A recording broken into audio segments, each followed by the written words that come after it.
Across the lakes, rivers, marshes, and wetlands of North America, ducks are among the most familiar and beloved birds on the continent. From quiet woodland ponds to windswept prairie potholes, from city parks to remote Arctic tundra, ducks bring motion, color, and sound to watery landscapes. Their whistling wings, varied calls, and striking plumage connect people to nature in a deeply personal way. For many, ducks are the first wild birds we learn to recognize, sparking curiosity that can last a lifetime. North America is home to a remarkable diversity of native ducks. Some dabble at the water's surface, tipping up to reach submerged plants. Others dive deep in search of invertebrates and aquatic vegetation.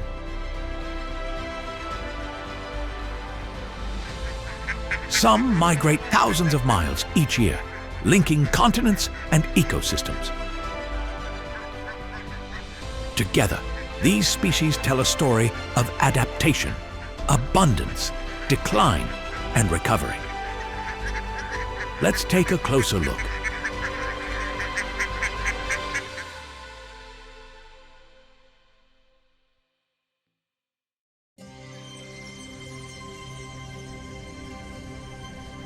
North America's ducks are often broken into three groups: the puddle ducks, the diving ducks, and the ocean ducks. We begin with the mallard, probably the most widespread and recognizable duck in North America. Mallards thrive in an astonishing range of habitats, from wild marshes to urban ponds. The male's glossy green head, chestnut breast, and gray body are iconic, while females wear intricately patterned brown plumage that provides excellent camouflage when nesting in upland grass.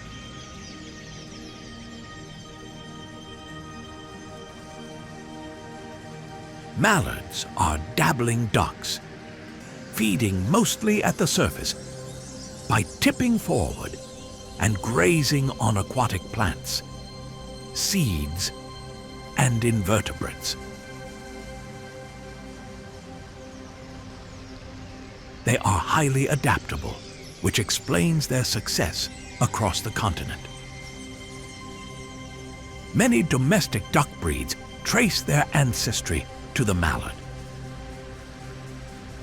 making it arguably the most influential duck species in the world. In North America, the mallard has three very close cousins: the Mexican duck, the mottled duck, and the black duck. They are almost indistinguishable from the female mallard.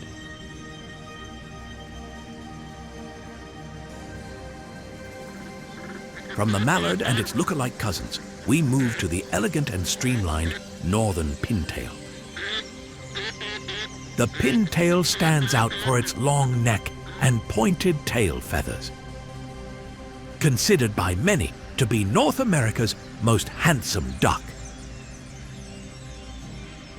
Pintails breed across the northern prairies and Arctic tundra, and are among the earliest ducks to migrate south each fall.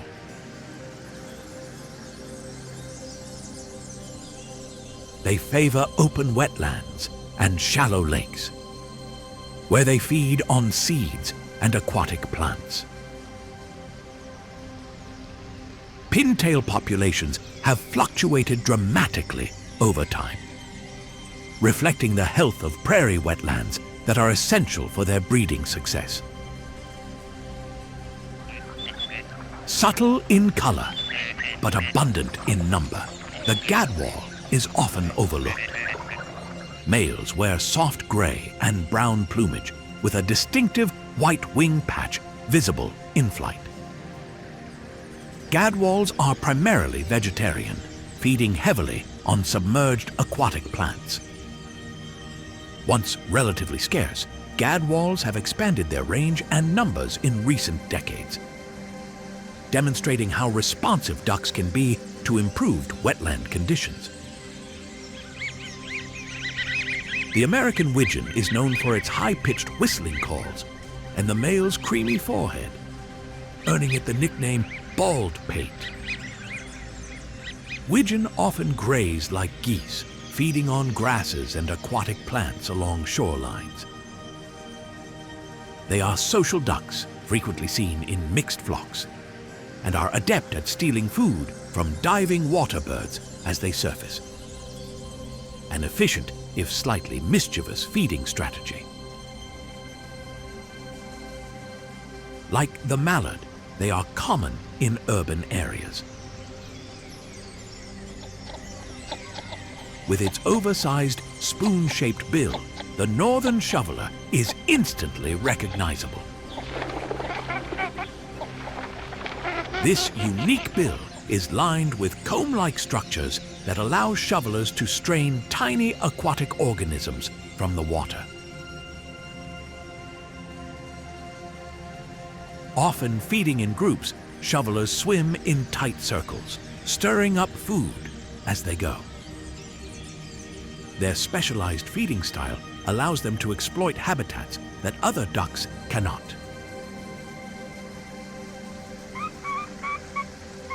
Small, fast, and highly migratory, the blue-winged teal is among the earliest ducks to head south in fall, and the last to return north in spring. Males display a bold white crescent in front of the eye, while females are delicately patterned brown. They winter as far south as Central and South America, making them champions of long-distance migration among ducks. In western North America, the cinnamon teal adds rich color to shallow wetlands.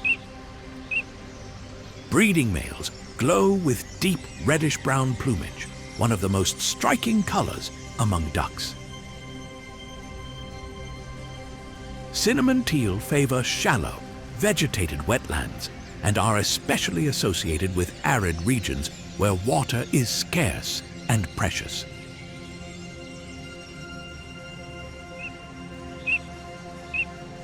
The smallest of North America's dabbling ducks, the green-winged teal is compact, quick, and agile. Males feature a chestnut head with a shimmering green eye patch. Gren-winged teal are incredibly adaptable and can exploit very small wetlands, making them resilient in fragmented landscapes.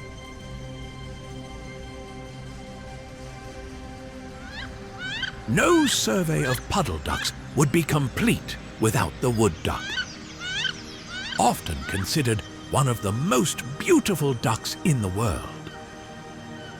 The male wood duck's iridescent colors and bold patterns are unforgettable. Of all of North America's ducks, they are most strongly associated with forested wetlands, even feeding on mast like acorns. Unlike most ducks, which nest on the ground in dense grass or on floating mats of vegetation in wetlands, wood ducks nest high up in tree cavities. Conservation efforts, including the widespread use of nest boxes to replace disappearing large old trees, have played a major role in the wood duck's recovery from near extinction in the early 20th century.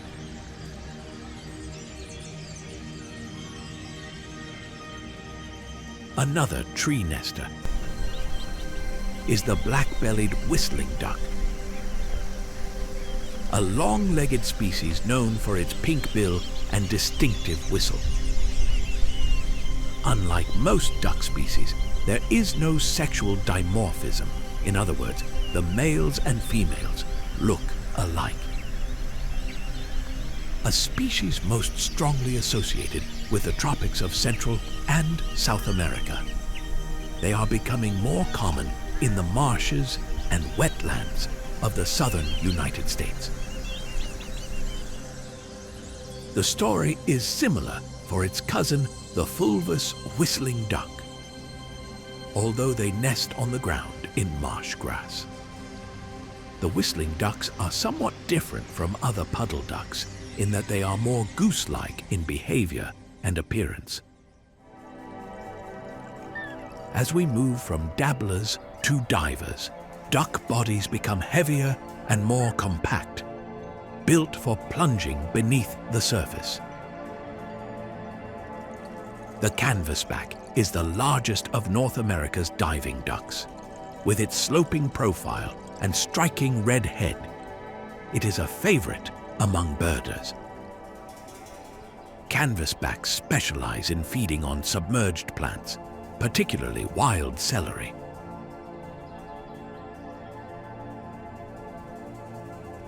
Their long migrations connect prairie wetlands to coastal estuaries, highlighting the importance of diverse habitats.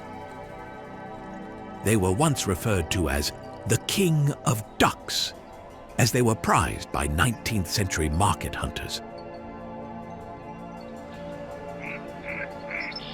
A close relative of the canvasback, the redhead is a social duck often seen in large flocks.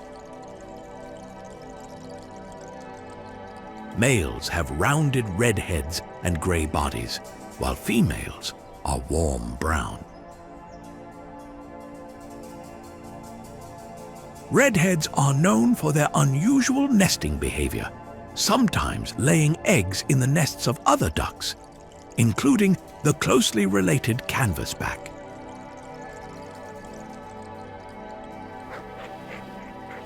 Despite its name, the ring-necked duck's neck ring is rarely visible. Instead, it's known for its peaked head and bold white markings on the bill. This adaptable species uses a wide variety of freshwater wetlands and is one of the most common diving ducks across much of the continent.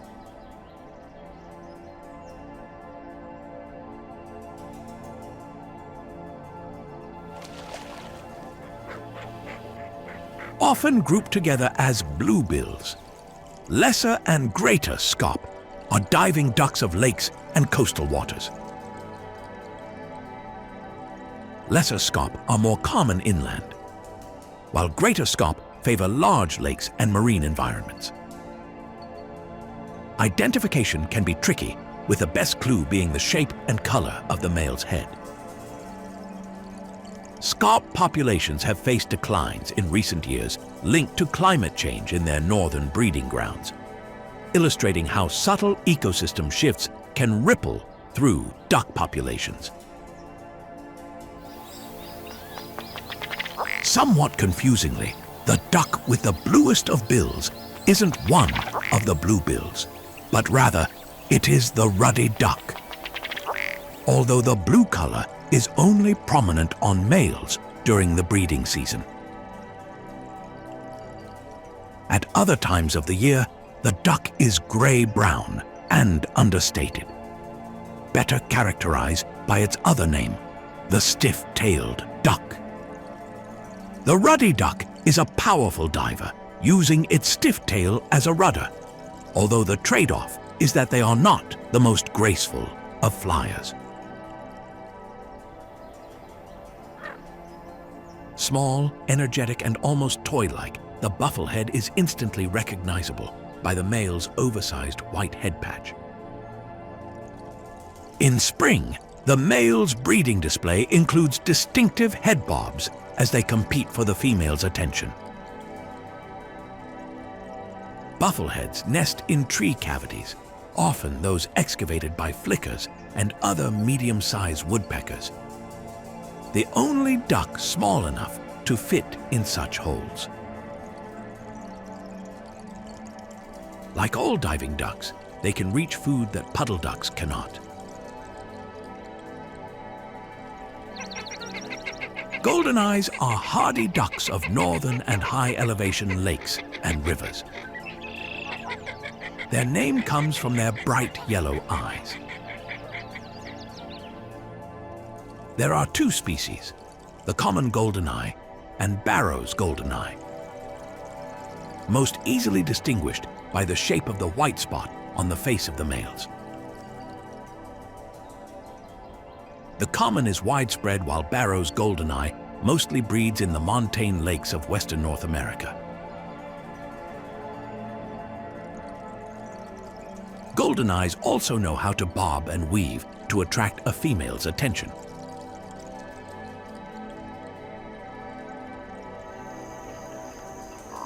With its dramatic fan-shaped crest, the hooded merganser is one of the most striking of diving ducks.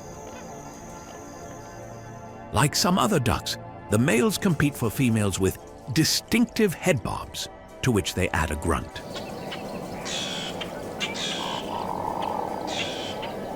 Although called a merganser, as are its relatives the common and red-breasted mergansers, they are within the true duck family, thus get included in our list. Mergansers are the only ducks specialized for catching fish, with their narrow serrated bills. Beyond inland waters, several ducks specialize in marine environments. These sea ducks include the king eider, surf scoter, long-tailed duck, and harlequin duck. Built to withstand cold, rough seas, they dive deep for mollusks and crustaceans. Only occasionally can they be found inland, and even then they like their water rough.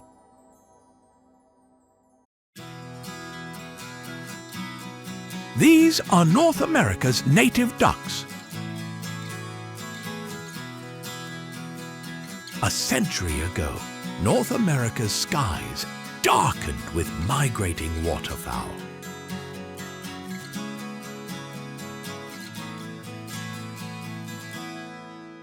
But unregulated market hunting and widespread wetland destruction brought many species to the brink of collapse.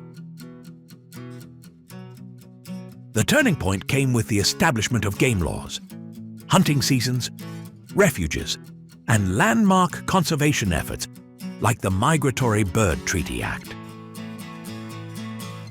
Hunters, birdwatchers, scientists, and others work together to restore wetlands and manage duck populations sustainably. As a result, many species rebounded dramatically, becoming one of conservation's great success stories. Yet challenges remain. Drainage and pollution continue to reduce and harm wetlands. Areas of tall, dense grass, important for upland nesting ducks, continued to be destroyed or degraded, especially in the critical Great Plains Prairie pothole region. And the North American predator community has changed over the past century, with nest-destroying predators often increasing in abundance in duck nesting areas. For North American waterfowl, it's a changing world. Ducks remind us that conservation is never finished. It requires ongoing commitment. By protecting ducks, we protect wetlands and other habitats that filter water, store carbon, and support countless other species. In caring for ducks, we care for North America. And for future generations who will look out over a marsh and hear the sound of wings overhead or the quacking of a mallard somewhere in the morning mist.